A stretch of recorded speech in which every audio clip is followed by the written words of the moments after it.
자여 내 영혼이 잘된 같이 내가 범사에 여호수아 5장 2절에서 9절까지의 말씀입니다. 우리 함께 읽겠습니다. 그때에 여호와께서 여호수아에게 이르시되 너는 부싯돌로 칼을 만들어 이스라엘 자손들에게 다시 할례를 행하라 하시매 여호수아가 부싯돌로 칼을 만들어 할례산에서 이스라엘 자손들에게 할례를 행하니라.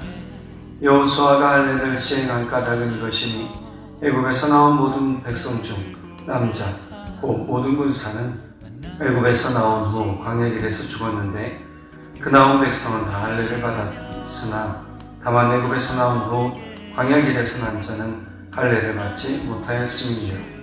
이스라엘 자손들이 여호와의 음성을 청종하지 아니하므로 여호와께서 그들에게 대하여 맹세하사 그들의 조상들에게 맹세하여 우리에게 주리라고 하신 땅 곧 젖과 꿀이 흐르는 땅을 그들이 보지 못하게 하리라 하시매 애굽에서 나온 족속 곧 군사들이 다 멸절하기까지 40년 동안을 광야에서 헤매었더니 그들의 대를 있게 하신 이 자손에게 여호수아가 할례를 행하였으니 길에서는 그들에게 할례를 행하지 못하였으므로 할례 없는 자가 되었음이니라.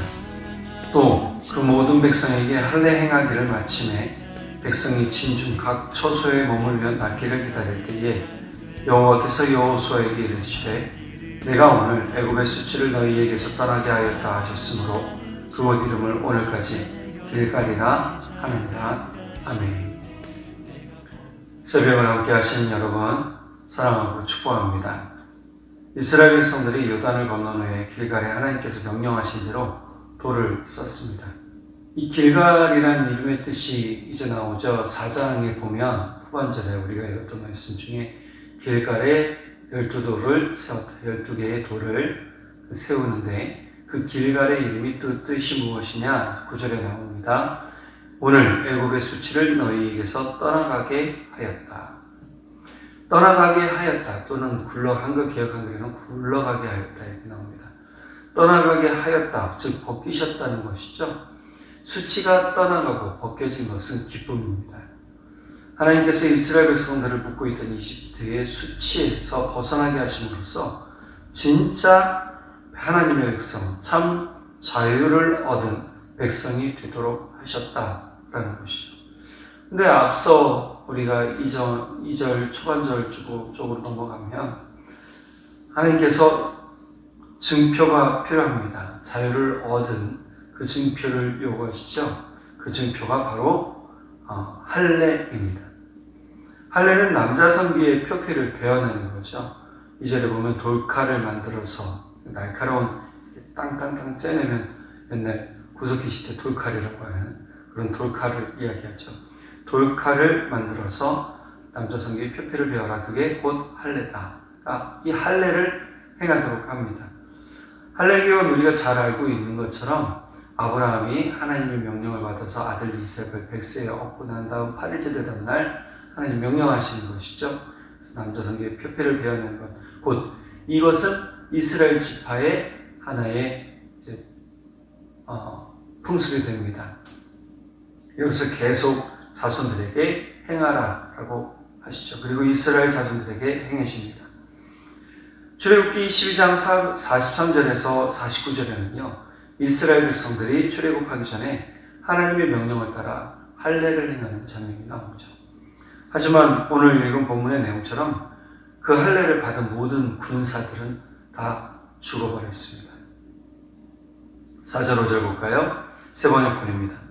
이집트에서 나온 모든 백성 가운데서 남자 곧 전투할 수 있는 모든 무리는 이집트를 떠난 다음에 광야를 지나는 동안에 다 죽었다. 그때에 나온 백성은 모두 할례를 받았으나 즉 이스라엘을 떠나 나올 때의 모든 군사들 싸울 수 있는 전쟁에 참여할 수 있는 남자들은 다 뭐였어요? 할례를 받았어요. 다 사실 어린아이까지도 할례 받았죠. 자 그런데 이 사람들은 40년 광야 생활하는 동안 오늘 본문에 보면 다 죽었다. 그리고 그 다음 세대가 태어났는데 그 다음 세대는 길 위를 다녀야 되니까 이거를 할례를 받을 시간이 없었다라고 얘기를 해요. 그러니까 언제 행했냐? 요단강을 건너고 길갈에 잠깐 머무는 동안 이 할례를 행합니다. 그렇게 하나님은요, 새로운 약속의 징표로 이스라엘 백성들에게 할례를 요구한 것이죠. 앞서 우리가 말씀해 보면 하나님께서 적과 꿀이 흐르는 땅을 주시겠다 했지만 이 범죄한 사람들, 하나님의 말씀에 순종하지 않는 사람들에게 이 못 들어가도록 계속 광야 생활을 하게 하시고 결국 이들이 다 죽은 다음에 새로운 세대가 이스라엘 땅, 가나안 땅에 들어간 것을 알 수 있습니다. 그래서 여호수아는 하나님의 명령에 순종해서 돌가를 만들고 할례산, 셀번역 성경에 보면 기브앗 하아라옷이라고 얘기를 합니다. 근데 이 뜻을 살펴보니까 이 뜻은 포피들의 산, 즉 껍질들의 산이라는 것입니다. 그래서 껍질들이 많이 쌓여 있었다라고 해서 할례산이라고 오늘 본문에는 또 나옵니다. 찾아볼까요? 그들을 대신하여 자손을 일으켜 주셔서 여호수아가 그들에게 할례를 베풀었는데 그것은 광야를 지나는 동안에 그들에게 할례를 베푸지 않아서 그들이 무할 자가 되었기 때문이다. 즉 할례는 뭐였다고요? 약속의 증표, 표징이었단 말이에요. 표식이었다고요. 그러니까 이 하나님이 약속하신 땅에 들어가려면 뭐 해야 돼요? 할례를 받았어야 됐다라는 것이죠. 그런데 사실 이 할례의 의미를 정확하게 캐치하고 어떤 할례를 받아야 되는지 알려준 사람이 있습니다. 그 사람이 누구냐? 바로 모세입니다. 신명기 10장 16절에 보면 공동번역에 이렇게 나옵니다. 그러므로 너희가 받을 할례는 마음의 껍질을 벗기는 일이다. 여러분, 육신의 껍질을 벗기는 남자 성기의 포피를 베어내는 것뿐만이 아니라 중요한 건 모세 해석이 이렇다는 거예요. 마음의 껍질을 벗기는 것이 참된 할례다. 그러니까 마음의 껍질이라는 것은 우리 마음의 죄악과 우리 마음의 불순종과 우리 마음에 하나님을 따르지 않았던 것에 대한 껍질을 벗겨내고 하나님의 말씀을 듣고 순종하며 하나님의 자녀로서 삶을 사는 삶의 변화가 마음의 껍질을 벗겨내는 것이죠. 모세는 아주 정확하게 캐치를 했습니다. 하나님이 주시는 것이 무엇인지 다시 한번 알려줍니다. 30장, 신명기 30장 6절입니다. 세번역분입니다. 주 당신들의 하나님이 당신들의 마음과 당신들 자손의 마음에 할례를 베푸셔서 순종하는 마음을 주실 것입니다. 그리하여 당신들이 마음을 다하고 정성을 다하여 주 당신들의 하나님을 사랑하며 살 수 있게 하실 것입니다. 모세는 하나님께서 여러분 하나님께 순종할 수 있도록 마음의 할례를 베풀어 주실 것이다. 그리하여 당신들의 마음을 다하고 정성을 다하고 주 당신들의 하나님을 사랑할 수 있게 하실 것이다. 모세는 하나님께서 마음의 할례를 베푸실 때 일어나는 일이 정확하게 무엇인지 알려주고 있어요. 하나님을 사랑하는 거예요. 대충 사랑하는 게 아니죠. 마음과 정성을 다하여 사랑하는 것입니다. 그러니까 이 마음의 할례를 받는 것은 하나님이 가장 기뻐하시고 원하시는 거예요. 그러니까 껍질의 할례, 즉 형식적인 할례로 그치지 말고 진짜 우리 마음을 주님께 온전히 바치는 것을 지금 모세는 강조하고 있고 하나님께서 원하시는 것이 그것이다 라고 알려주고 있죠. 예레미야 9장 26절에서도 하나님은 하나님을 따라 불순종하는 이스라엘 백성들, 우상을 섬기는 이스라엘 백성들에게 이렇게 요구하세요. 현대인 성경입니다. 이방 민족들은 할례를 받지 못하였고 이스라엘 민족은 마음의 할례를 받지 못하였다. 그러니 뭐 하라는 거예요? 마음의 할례를 받아라. 육신적인 할례를 받지 못한 것뿐만이 아니라 마음의 할례를 받지 못한 것도 큰 문제다. 그러니까 지금 이방 민족은 육신적인 할례를 받지 못했어요. 반면에 이스라엘 민족은 육신적인 할례를 행했지만 마음의 할례는 없는 그러한 사람들, 즉 껍데기 신앙을 가지고 있는 사람들이다 라고 얘기를 해주시는 것이죠.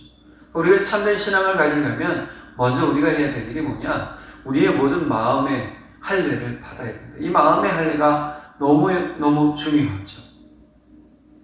그럼 이 마음의 할례가 뭐냐? 바울 사도는 이렇게 이야기하고 있어요. 로마서 2장 29절에 현대인의 성경입니다.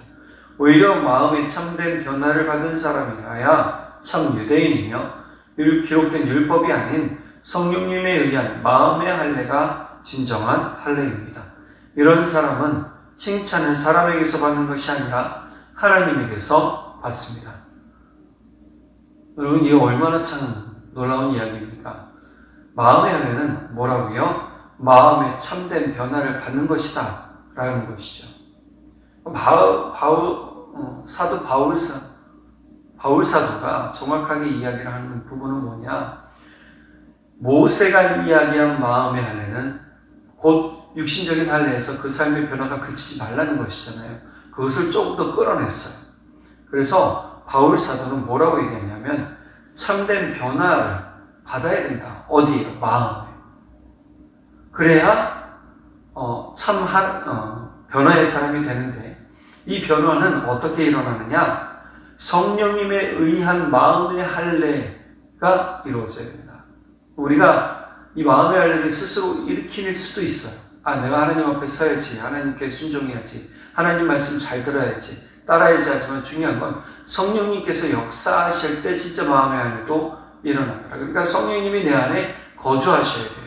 하나님의 영이 거해야 내 마음속에 있어야 우리 마음의 변화가 일어나기 시작합니다. 그래서 이런 사람들은 칭찬을 받는데 사람에게서 칭찬받는 게 아니라 하나님에게서 받는다라고 바울 사도는 이야기하고 있죠. 예레미야 4장 4절에는 하나님이 정확하게 요구하시는 부분이 바로 그거라는 거예요. 세 번역 본 걸까요? 유다 백성과 예루살렘 주민아, 너희는 나 주가 원하는 할례를 받고 너희 마음의 포피를 잘라내어라. 그렇지 않으면 너희의 악한 행실 때문에 나의 분노가 불처럼 일어나서 너희를 태울 것이니 아무도 끌 수 없을 것이다. 하나님께서 지금 원하시는 건 뭐죠? 너희 마음의 포피를 잘라내라. 주님이 원하시는 할례를 받고 너희 마음의 포피 두 가지예요. 육신의 포피를 베어내고 또 마음의 포피를 베어내라. 가리고 있고 어둡게 하고 있고 우리를 묶게 하고 있던 곳에서 벗어나서 자유를 얻어 하나님께서 원하시는 삶의 참된 변화, 마음의 참된 변화가 있어야 되는데, 그것이 바로 뭐다? 마음의 할례다. 성령을 통한 마음의 할례, 마음의 참된 변화를 받은 사람들이 되는 것, 그것이 하나님이 원하시는 것이고 또 하나님께서 그렇게 만들어 주시고 하나님께서 순종케 하신다라고 말씀해 주십니다.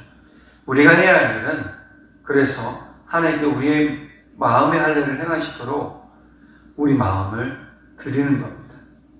하나님께 우리 마음을 온전히 드려야 하나님께서 우리 마음 가운데 마음의 할례를 행해 주십니다. 율법적 할례를 뛰어넘어서 참된 마음의 변화를 받아 하나님께서 칭찬하시고 기뻐하는 그런 성도의 모습이 되어야 되겠죠. 예레미야서 30장 37절에서 41절에 보면 하나님께서 이스라엘 백성들에게 요청하시고 원하시는 부분이 하나 있습니다. 그리고 어떠한 약속을 해주십니다. 제가 읽어드리겠습니다. 세 번역본입니다. 똑똑히 들어라. 내가 분노와 노여움과 울화 때문에 그들을 여러 나라로 내쫓아버렸다. 그러나 이제 내가 그들을 이 모든 나라에서 모아다가 이곳으로 데려와서 안전하게 살게 하겠다. 그러면 그들이 나의 백성이 되고 나는 그들의 하나님이 될 것이다. 그때에 내가 그들에게 한결같이 마음과 삶을 주어서 그들이 언제나 나를 경외하여 그들 자신뿐만 아니라 그들의 자손들까지도 길이 복을 받게 하겠다. 그때에는 내가 그들과 영원한 언약을 맺고 내가 그들에게서 영영 떠나지 않고 그들을 잘되게 할 것이며 그들의 마음속에 나를 경외하는 마음을 넣어주어서 그들이 나에게서 떠나가지 않게 하겠다. 나는 그들을 잘되게 함으로 기뻐할 것이며 나의 온 마음과 정성을 다하여 그들이 이 땅에 뿌리를 굳게 내리고 살게 하겠다.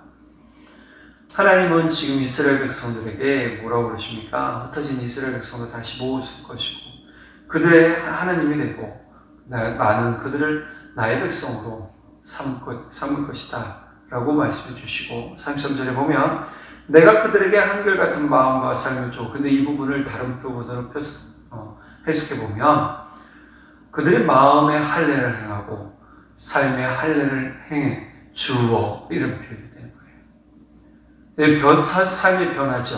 하나님을 몰랐던 백성들, 하나님을 떠났던 백성들이 다시금 모아서 하나님을 알게 하고 하나님을 경외하게 하고 그들 마음 가운데 어떻게 해요? 복을 받게 하는 것, 그들 삶 가운데 복을 받게 하는 것이 하나님의 약속이란 말이에요. 그러니 지금 이스라엘 백성들이 가나안 땅 초입에 딱 들어서서 길갈이라는 곳에 섰을 때 모든 수치가 벗어지고 결국 그 모든 수치가 벗어지는 것에 대한 증표로 하나님이 원하시는 할례를 받는데 모세가 원하는 정확한 해석을 본다면 결국 이들은 마음의 할례까지도 받아서 하나님이 원하시는 마음의 변화, 하나님 말씀에 순종하며 하나님의 뜻을 따르는 그러한 삶을 살도록 하나님이 원하신다라는 것입니다. 오늘 우리 삶이 이렇게 하나님께서 원하시는 삶을 살기를 간절히 바랍니다. 우리 마음의 할례를 행해야 됩니다. 우리 마음에 모든 묻고 있던 또 우리 어둡게 하고 있던 우리를 옥죄이고 있던 것들 다 하나님의 이름으로 풀어지고 예수님의 이름으로 자유케 된 은혜, 그것을 가지고 우리 육신의 만족을 위해 사는 것이 아니라 주님을 기쁘시게 하는 그러한 삶을 사는 우리 모두 되기를 간절히 바랍니다. 기도하겠습니다. 사랑의 하나님 아버지 참 감사합니다. 오늘 우리에게 주셨던 놀라운 바로 마음의 하나님입니다. 주님, 우리 스스로도 할 수 있겠으나 성령님이 또한 함께 주셔야 됩니다. 성령님께서 베푸시는 할례가 참 마음의 할례다라고 바울사도 말하고 있습니다.